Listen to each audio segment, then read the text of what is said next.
When I was younger, and I'm taking you back to when I was younger for a reason, but I always saw construction and building things as a way of enabling other stuff to happen. So whether it was a pillow fort so I could have a fight with my siblings, or a Lego city under my bed so I could amuse myself for the morning, or a den in my garden so that I could get my water pistol up over the garden fence and shoot my neighbours in a nice way. I always just understood that building stuff enabled you to do something else. And like that perception came with me into the industry. And whenever I worked on projects, I was always struck by the final impact of what we were doing or what the industry was doing, whether that was a hospital or a schools program or a housing program or anything like that.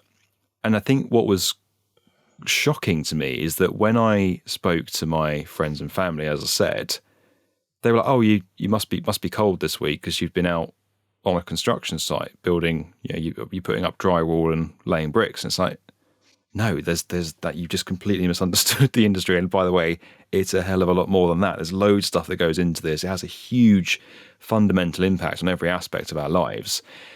And then you get some of the other stereotypes around it being male dominated and particularly white male dominated. You get some of the laddish culture, we call it a stag do in the UK, like a bachelor party type culture in the US, I guess. And that breeds a lot of it perpetuates those stereotypes. It puts certain people off coming into the industry. It gives the industry a bad rap. And when you throw in the fact that the mainstream media tend to only cover things when they go wrong, projects when they're late or over budget, you get this kind of cocktail of ingredients. And it's no wonder the world sees the construction as they do, because that's what they've come to believe and been served over the years. And to change that is a long-term, deep thing.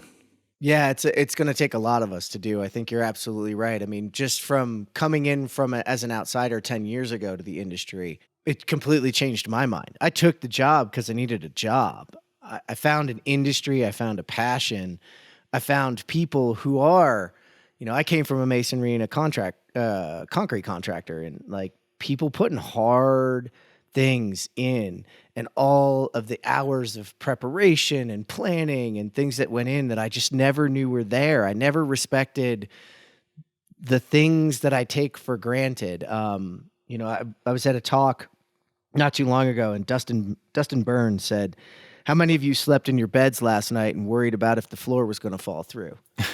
Thank you, construction.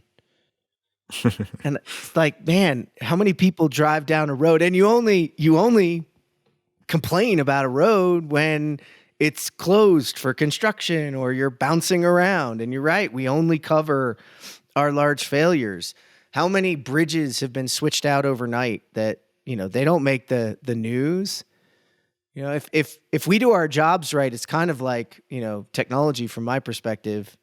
If people don't notice, it means we're doing it incredibly well. Absolutely. Absolutely.